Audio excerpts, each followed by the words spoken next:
नहीं सकता और बिना दिल के कोई दिलवाला हो नहीं सकता। ये सभी लोग भैया हमारे दिलवाले हैं।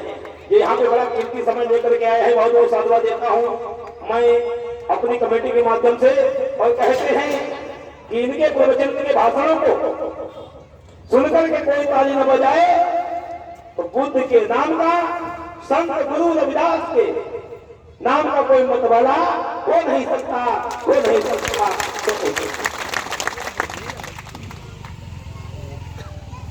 संत शिरोमणि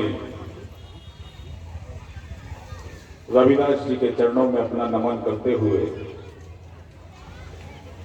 भगवान तथागत बुद्ध को प्रणाम करते हुए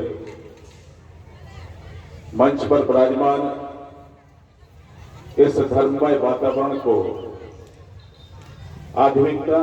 और शुद्धता के साथ जोड़ने का कृत्य कर रहे हमारे समाज के गौरव परम पूज्य भंते जो मंच पर विराजमान हैं उनको प्रणाम करता हूं। मंच पर विराजमान हमारे आदरणीय शास्त्री जी, सतीश जी, इस धार्मिक पंडाल में विराजमान हमारे बानपुर नगर के क्षेत्र के समस्त गौरवजन, माताएं, बहनें, हमारे बुजुर्ग साथीगण और मंच के नजदीक विराजमान हमारी महरौनी विधानसभा क्षेत्र के गौरव और उत्तर प्रदेश सरकार के सहज सरल मंत्री परमादरणीय मनोहर लाल जी पंत, उनके बगल में विराजमान भारतीय जनता पार्टी मंडल के अध्यक्ष आदरणीय पंडित अरुण प्रकाश द्विवेदी जी, और हमसे पूर्व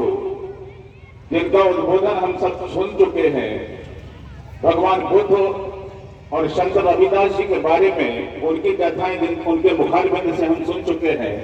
और निश्चित रूप से जब इतना बड़ा वक्ता बोल जाए उसके बाद बोलना बहुत कठिन होता है, लेकिन इसके बाद भी मैं प्रयास कर रहा हूं आप सबके बीच खड़े होने का। ऐसे बड़े भाई आदरणीय शहाबुद्दीन प्रताप सिंह जी, हमारे समीप विराजमान पूर्व शासन सहकारी समिति के अध्यक्ष रहे पंडित संदीप द्विवेदी जी, भारतीय जनता पार्टी के युवा मोर्चा के मंडल अध्यक्ष भाई अंकित पांचाल जी, हमारे अच्छे मित्र और पूर्व में क्षेत्र पंचायत सदस्य रहे भाई नन्हे राजा जी, और एक बानपुर के युवा के साथ साथ एक अनुशासित शिक्षक भाई धनेन्द्र जी, और यहाँ पर विराजमान आदरणीय अमरीश चौधरी जी, मुकेश कुमार जी, शीलचंद्र भास्कर जी, शिक्षक कमल जी, और इस समाज के या समिति के अध्यक्ष आदरणीय सुखनंदन अहिरवार जी, हेमचंद अहिरवार जी, कबीरपंथी बसंतलाल माते जी, रामदीन अहिरवार जी, मुन्नालाल नेता जी, राजाराम अहिरवार जी, हरिशंकर जी, ब्रजलाल लक्ष्मण अहिरवार जी,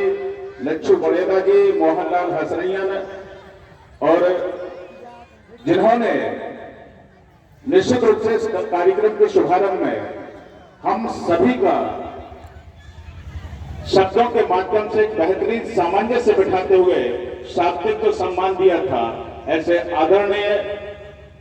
सेवानिवृत्त शिक्षक आदरणीय डबरूलाल जी, मैं आप सबकी उपस्थिति को बहुत बहुत प्रणाम करता हूं और आप सबके लिए आज के सुंदर आयोजन के लिए बहुत बहुत साधुवाद और धन्यवाद ज्ञापित करता हूं। संत किसी भी समाज का हो यह पद्धति कोई भी हो, मैंने कहीं पढ़ा था, कबीर ने कहा था कि कबीरा जब हम पैदा हुए जग हंसा हम रोए, ऐसी करनी कर चलो कि हम हंसें जग रोए। आने और जाने के बीच के क्रम में ईश्वर जो हम सबको समय देता है, उस समय को हम सबने कैसे जिया, ये आपके बाद आने वाले लोग उसको देखेंगे, उसका अनुकरण करेंगे। आदरणीय साहब जी कह रहे थे कि हम लगभग 65 वर्षों से इस चीज को देख रहे हैं, और मैं ये मानता हूं कि जब से मानव सभ्यता की उत्पत्ति हुई होगी शायद विश्व के किसी भी धारा के कोने पर बानपुर जैसा सुंदर गांव कहीं नहीं बसा होगा, और इस बात का हम सबको गर्व होना चाहिए कि हम इस नगर के वासी हैं। आज मंदिर की प्रतिष्ठा का कार्यक्रम हम सब कर रहे हैं, और इसके निर्माण में आज जो लोग यहाँ पर बैठे हैं सबका योगदान है। और कुछ ऐसे भी हमारे समाज के गौरव रहे हैं जो आज जीवंत रूप से हम सबके बीच में नहीं है, लेकिन कहीं ना कहीं उनकी प्रेरणा हम सबको मिली है, और उसी प्रेरणा की बदौलत हम लोगों ने इतना अच्छा सुंदर कार्यक्रम या सुंदर भव्य मंदिर का निर्माण हम सबने यहाँ पर किया है। ये जीवन की सतत प्रक्रियाएं हैं, और आज जब हम प्रतिष्ठा कर चुके हैं, अब यदि देश के किसी भी कोने में धर्म को मान्यता हर कोई व्यक्ति है,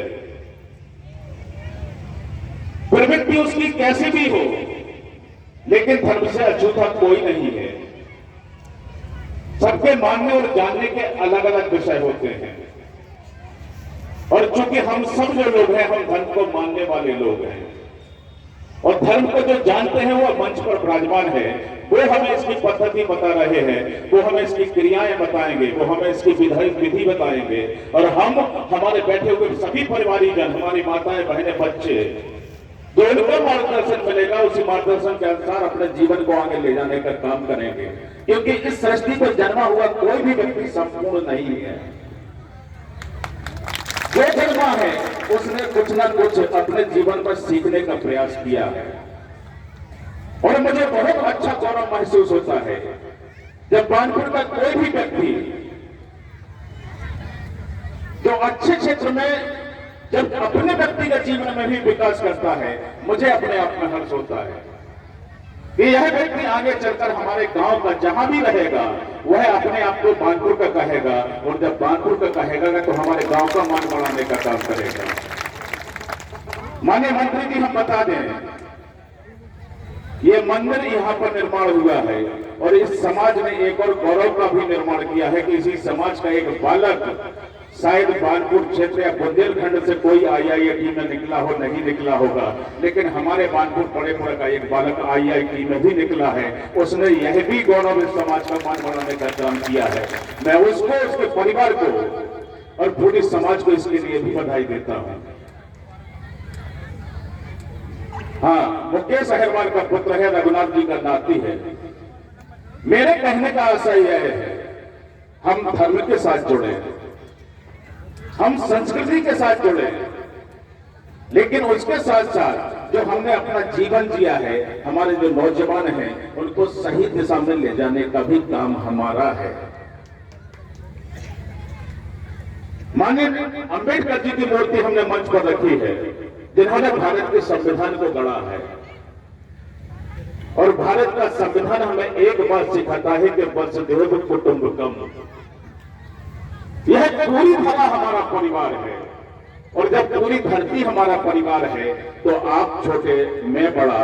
ये मंझले ये छोटे कैसे हुए। हर व्यक्ति, किसी की गणना जाति से नहीं है, हर व्यक्ति की गणना होती है उसके रहन सहन से, उसकी संस्कृति से, उसके आचार व्यवहार से।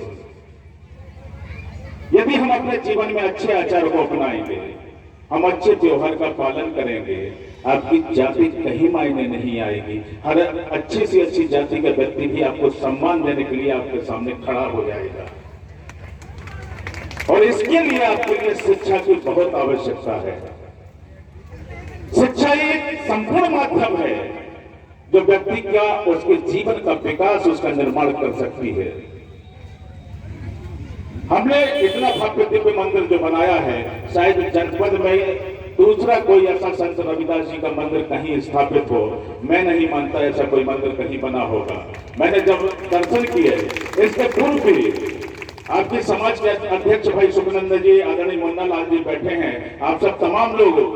जब से मैं जिला पंचायत के लिए निर्वाचित हुआ हूं तब से और उसके पूर्व भी लगातार इसकी चर्चा करते रहे, और आज मैं जो हूं ये सब कुछ आप लोगों की बदौलत है। इसमें मेरा कोई श्रम नहीं है, ना मेरे लिए कोई इसके लिए गौरव करने की आवश्यकता है। आप थे इसलिए मैं हूं। और ये जो हम सबने बनाया है, जिस व्यक्ति ने जिस तरीके से भी सहयोग करने का काम किया है, हम सब उसके लिए साधुवाद करते हैं। और मैंने कहा था कि यदि अब चूंकि आपके आशीर्वाद से कुछ करने लायक सक्षम हुआ हो, यदि आप लोग किसी भी चीज के लिए आदेश करेंगे, उस आदेश का भी मैं पालन करने का पूरी तरीके से प्रयास करूंगा।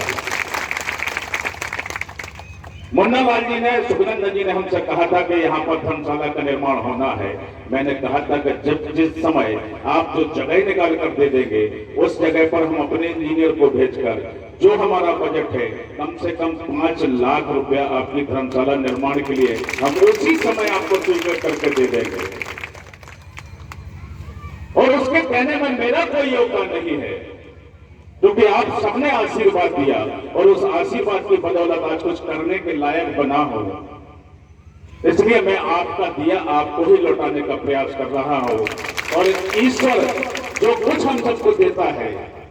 यही तो उसका नियम है। वह जन्म देता है, व्यक्ति को जीवन देता है, करने की सामर्थ्य देता है, और जब व्यक्ति कुछ अच्छा कर ले जाता है, अंत में जाना सबको वही है। इस परम सत्य का हम सबको ज्ञान रहे। आजकल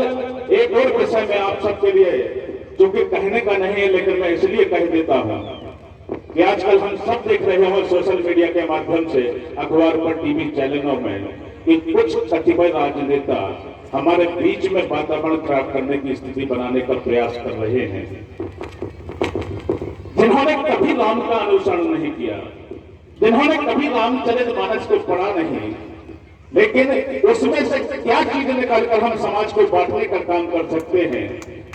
वह करने का वह प्रयास कर रहे हैं। मैं उनसे सिर्फ इतना कहूंगा कि उसी रामचरितमानस में एक चीज और बाबा तुलसी ने लिखी है कि वाल्मीकि भय ब्रह्म समाना। यदि उन्होंने उस चीज को लिखने का प्रयास किया होता तो वाल्मीकि को भी आप देख लीजिएगा, वह किस जाति से आते थे और उनको कहां पर ले जाने का काम बाबा तुलसी ने किया कि उनको भी ब्रह्म के समान किसी जाति में नहीं बांटा,